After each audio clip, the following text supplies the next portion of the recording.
Hello mga ka-super tindera! Sasagutin ko lang yung ilan sa mga tanong or comment doon sa post ko na utang na paninda pero walang interest. Unahin ko na itong comment ni Mi San Miguel. Shout out sa'yo, Kasari. How yun walang processing fee at 2 weeks to pay? Base po sa akin kaalaman, may dalawang kategorya na account sa grocery, which is yung regular account at yung key account. Sa regular account, yun yung 1 week to pay with 3.5 processing fee kung magkano yung na-spend mo sa paninda.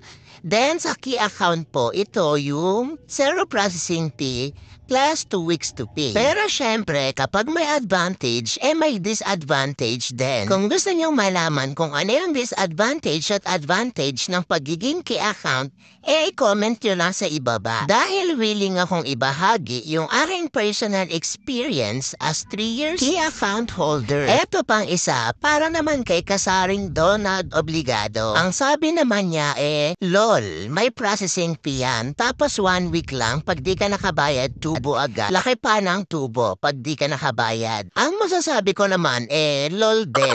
Charot! Masasabi ko naman, is to see is to believe. At ito ang isa sa proof, ang ilan sa proof ng mga resibo ko using ilista.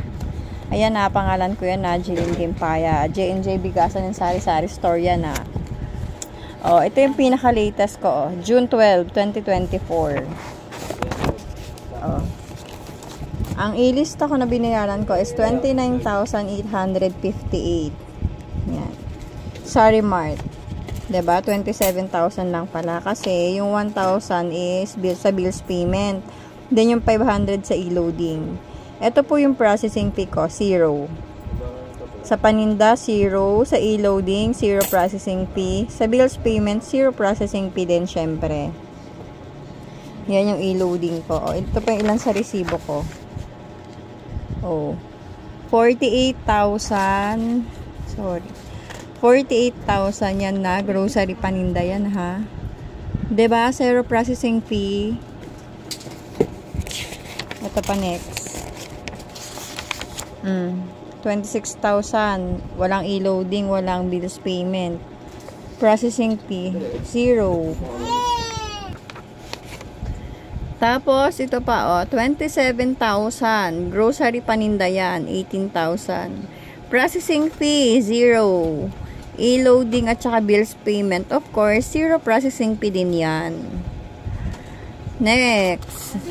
37,000. Grocery paninda ko, 23,000. Processing fee, 0. Diba? Low e-loading at saka bills payment. Siguro naman, sapat na ito na proof na 0 processing fee talaga ang A-lista na pag nakaki-account kay grocery. Tungkol naman sa late payment fee, simple lang po yan. Be responsible enough every due date para po maiwasan natin ang late payment fee.